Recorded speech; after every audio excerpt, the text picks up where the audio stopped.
Good evening, Don't Unfriend Me Nation. My name is Matthew Spear. I'm the host of Don't Unfriend Me. And breaking truth tonight, I'm going to talk about Democrats, what's new, but specifically the border, and not fentanyl, even though that's hugely important, and the amount of numbers coming in, all very, very important. But you keep hearing the adage that Democrats want open borders. And of course, the Democrats say, no, we don't. We just want Ellis Island and the Statue of Liberty and bring us your huddled masses, even though we know that's not true. Democrats usually hide behind the guise of something other than what they're trying to do. And we've all hopefully had just this little modicum of doubt that they were for open borders. I mean, you want to expect at least some decency, but everything's telling us that they don't. And this most latest revelation found on Christmas Day, Joe Biden gives us a present, which is borders are no longer important. I will be right back. We will talk about it after this.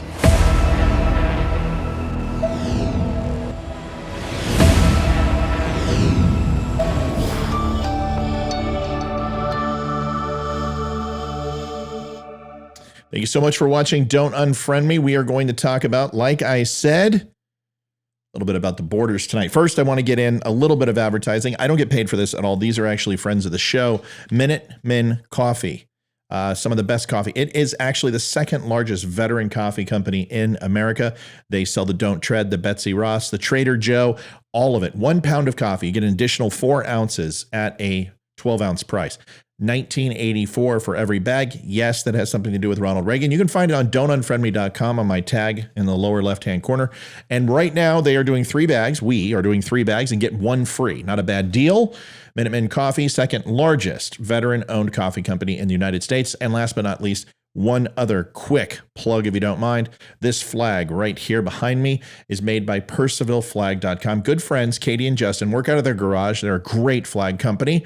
And honestly, compared to every other flag company, I have not seen the quality of work that they produce. Go get 10% off and free shipping. One day left in that sale.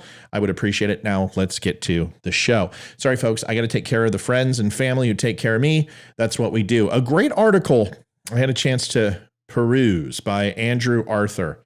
And this was actually done the day after Christmas. But on December 23rd, the Friday before Christmas, the Border Patrol released statistics on apprehensions of illegal migrants at the southwest border in November. And those numbers are more than a week late, and they usually come out earlier.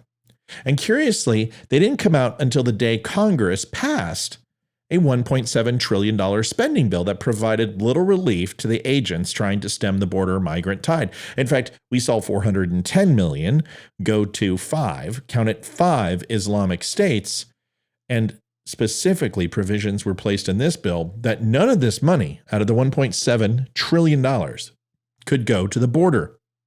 The dismal border numbers are, in fact, dismal. In November, agents at the southwest border apprehended more than 206,000 illegal migrants, an increase of over October's apprehension totals, just a fewer than 205,000, and the highest total for that month ever.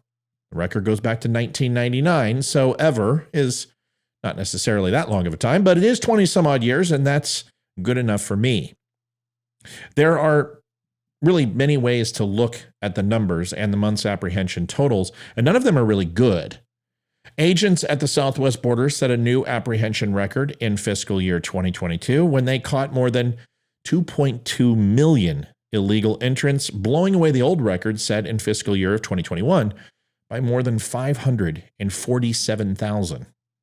November is the second month of the federal government's new fiscal year, and last month, agents apprehended nearly 40,000 more illegal migrants than they did in November 2021, a 23% increase.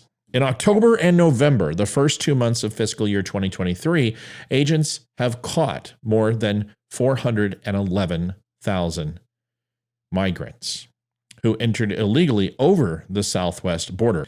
There are more apprehensions in just 2 months than agents made in all of fiscal year 2011, 2012, 2015, 2016, 2017, 2018, and 2020.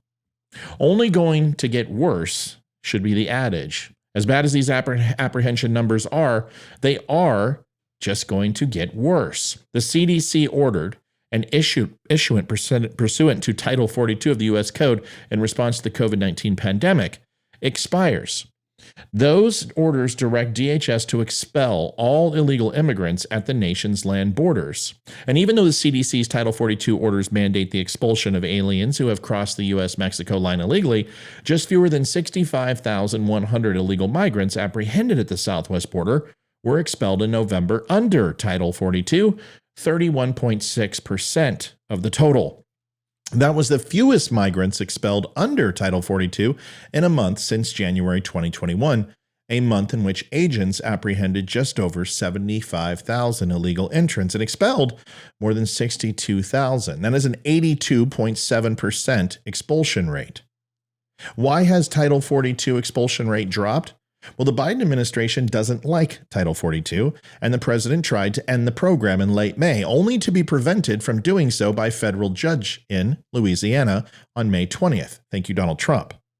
The judge in that case, Federal District Court Judge Robert Summerhays, issued that order in a suit brought by a coalition of states who were concerned that the end of Title 42 would lead to a surge of illegal migrants at the border. Concerned with good reason, in March, DHS estimated that up to 18,000 aliens per day would cross the southwest border illegally once Title 42 ended. To put that figure into context, agents apprehended an average of 6,875 aliens per day in November, a record-setting month for apprehensions. That means that the number of aliens crossing the border illegally could more than double after Title 42 ends, and so Judge Summerhays' order brought needed relief to already overwhelmed Border Patrol agents. It likely won't last because on November 15th, a different district court judge, Emmett Sullivan of the U.S. District Court of the District of Columbia, go figure, ordered DHS to stop expelling illegal immigrants under Title 42 effective December 21st.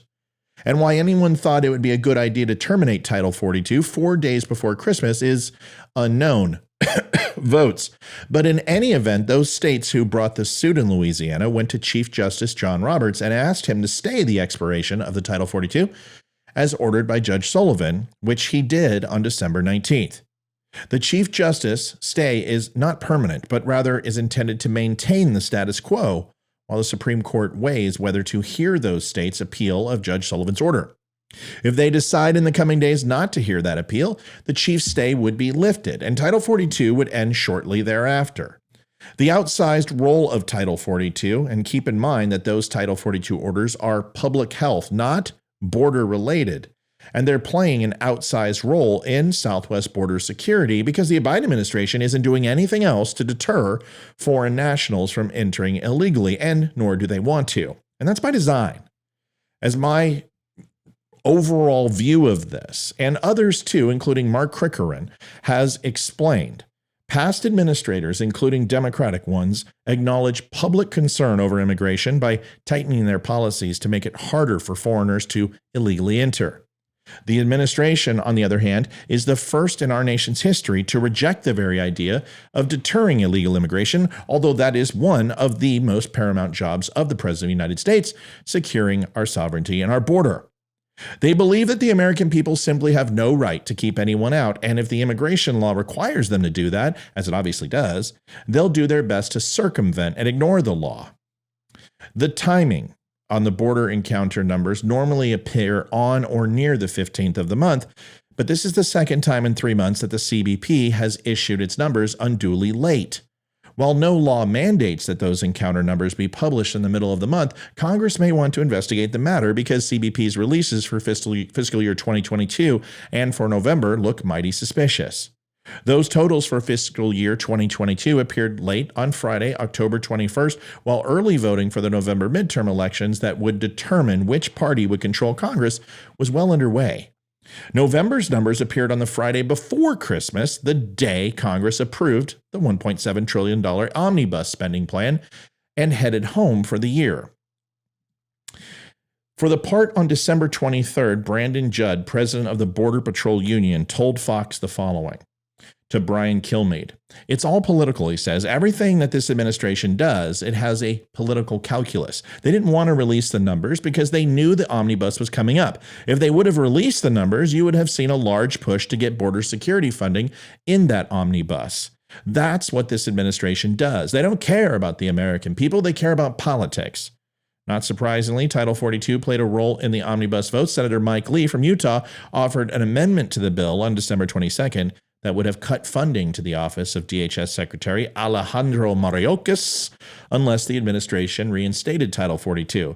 Mayorkas is going to be removed and more than likely impeached unless he resigns because he has fuddled and muddled this job of protecting our borders.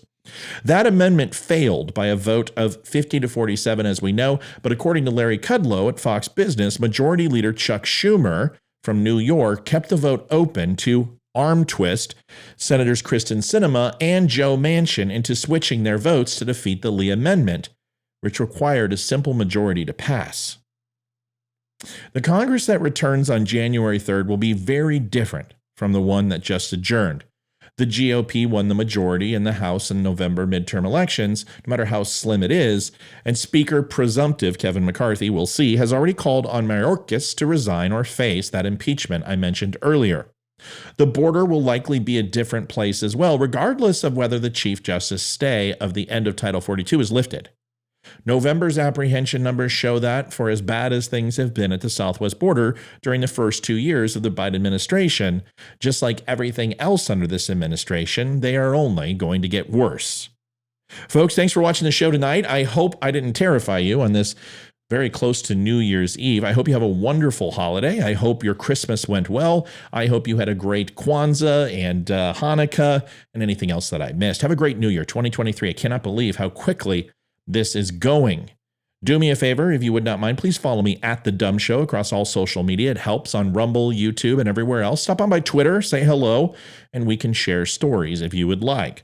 One last thing, I go out the same way every single show with the Veteran Crisis Hotline, 1-800-273-8255. Press 1. 22 veterans a day on this shirt right here commit suicide. Veteran lives matter. They need your help. Traumatic brain injury, PTS, anxiety, depression are all very real, and it starts with a conversation. There are options for our veterans. Unfortunately, they don't necessarily get that while they're in, and it takes a lot, especially there's judgment, and we don't like judgment. We don't need it. Every single veteran needs a battle buddy and a swim buddy, and right now they need anybody. There's stigmas around getting help. You can help by providing this number. It's all anonymous, free of charge, and it will never be reported to their duty station. And last but not least, if you are not a veteran and you need some help, that number also, they will never turn anyone away. Folks, stop on by the Don't Unfriend Me store. You can get the 22 a day shirt if you would like. We give 10% to the Travis Manion Foundation. Take a look it up, and you can see how much they do for veterans. Folks, God bless. Thank you for watching, and I will see you tonight at 8:30 for the live show. Good night.